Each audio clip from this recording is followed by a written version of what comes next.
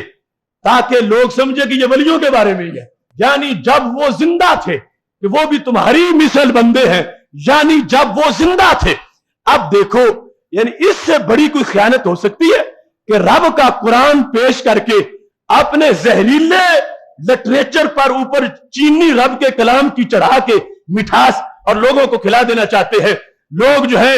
اسی میں معاذ اللہ کتنے ہزاروں تباہ و برباد ہو جاتے ہیں. اور یہ دیکھو وہاں سے ملا ہے، اور یہ دیکھو ہمارا اردو میں لکھا ہوا ہے، اور یہ اس میں سمجھایا جا رہا ہے. نہ قرآن راضی ہے، نہ نبی علیہ السلام راضی ہے، نہ اللہ راضی ہے. یہ مطلب سمجھا کے وہ تو ان کی طرف متوجہ کرتا ہے. اور بت تھے جن کا مرض تھا رائج اس وقت، اور ان کو ہٹانے کے لیے رب ذوالجلال نے قرآن نازل کیا. آج یہ فتنہ جو ہر طرف پھیلایا جا رہا ہے، اس کے پردے چاک کرنا اہل حق یہ تمہاری ذمہ داری ہے. ادارہ صراط مستقیم پاکستان اس لیے اس کرب اور درد اور تڑپ کو محسوس کرتا ہے کہ یہ تمام لٹریچر، تمام آیات اس کو فورم پر لا کے سمجھایا جائے اور لوگوں کے سامنے بیان کیا جائے کہ دیکھو کنویں کو مینار بنا دیا گیا، مینار کو کنواں بنا دیا گیا، اندھیرے کو سویرا کہا جا رہا ہے اور سویرے کو اندھیرا کہا جا رہا ہے. ساری امت کو سمجھ نہیں آئی اور آج ان لوگوں کو سمجھ آ گئی ہے. ساری امت یہ کہتی ہے کہ یہاں پر تدعونا کا معنی تعبدونا ہے، اور یہ کہتے ہیں نہیں، تدعونا کا معنی یہاں پر پکارنا ہے. کسی ولی نبی کو اگر پکارو گے تو شرک تمہارا ابو جہل سے بڑا ہو جائے گا. اور ساری امت کہتی ہے عباد امثالکم، اوثان ہے، اسنام ہے. ساری امت کی صدیاں سارے مفسر یہ کہتے ہیں، اور یہ کہتے ہیں عباد الامثال سے مراد داتا صاحب ہے، یہ کہتے ہیں عباد الامثال صاحب ہے، یہ کہتے ہیں عباد الامثال سے مراد غوث پاک ہے. اب اپنی طرف سے ان لوگوں نے یہ جو گھڑا ہوا دین، اس پر جو قرآن کا اوپر لیبل لگایا ہوا ہے، یہ وقت کا سب سے بڑا فتنہ ہے جس کو مٹانا لازم ہے تاکہ لوگ ریلیف محسوس کرے کہ ہم نے شرک نہیں کیا، ہم نے وہی عقیدہ رکھا ہے جو صفہ والوں کو عطا کیا گیا تھا. اب یہ آیات قرآن مجید برہان رشید میں آپ سب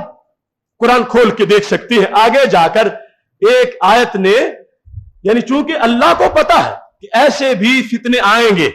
تو اس کے کلام نے ہر فتنے کا جواب خود دیا. خود قرآن نے ہی واضح کر رکھا ہے کہ جب کوئی قرآن کو بگاڑنا چاہے، یعنی اپنی مرضی کے مطلب ڈالنا چاہے، تو آخر یہ اللہ کا کلام ہے، یہ کسی کو چوری نہیں کرنے دیتا. ہاں کسی کی بصیرت ہو، قرآن بتا دیتا ہے کہ فلاں چوری کر رہا ہے اور اس جگہ سے چوری کر رہا ہے. یہاں پر رب ذوالجلال نے مسلسل آگے آیات اس سلسلہ میں نازل فرمائیں. والذین تدعون من دونہ لا یستطیعون نصرکم ولا انفسہم ینصرون. وہ جن کی تم اللہ کے سوا بندگی کرتے ہو، پوجا کرتے ہو، وہ اب تمہاری مدد نہیں کر سکتے اور نہ ہی وہ اپنی مدد کر سکتے ہیں. ولا انفسہم ینصرون، اپنی بھی نہیں کر سکتے اور تمہاری بھی نہیں کر سکتے. اب یہاں سے بھی ایک کرینہ سمجھ میں آتا ہے، ان لوگوں کے بقول جو کچھ سمجھایا جا رہا ہے، پھر مطلب یہ بنے گا ان کے لحاظ سے کہ اگر کوئی قبر میں موجود فوت شدہ انسان اس کو پکارا جائے تو پھر تو شرک بنے گا، لیکن اگر زندہ کو جو بھی فوت نہیں ہوا اگر اسے اللہ مان لیا جائے تو پھر کچھ نہیں ہوگا ان کی سوچ کے مطابق، ان کے نظریے کے مطابق. کیوں؟ اب اللہ فرماتا ہے لا یستطیعون نصرکم ولا انفسہم ینصرون، نہ وہ تمہاری مدد کر سکتے ہیں نہ اپنی کر سکتے ہیں. حالانکہ زندہ بندہ دوسروں کی بھی کر سکتا ہے، اپنی بھی کر سکتا ہے. ایسے اپنے آپ کو آگ میں گرنے سے بچا سکتا ہے، پیچھے ہٹ جائے، اپنے آپ کو پانی میں ڈوبنے سے بچا سکتا ہے، پیچھے ہٹ جائے.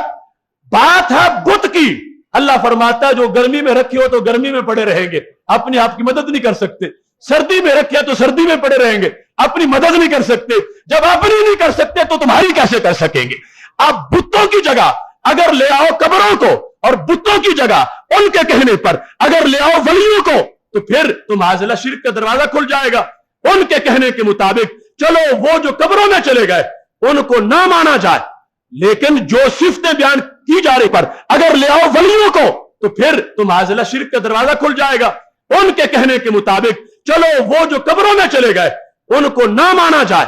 لیکن جو صفتیں بیان کی جا رہی ہیں ان کے لحاظ سے، بتوں کے لحاظ سے وہ تو زندوں میں پائی جائیں گی. کہا گیا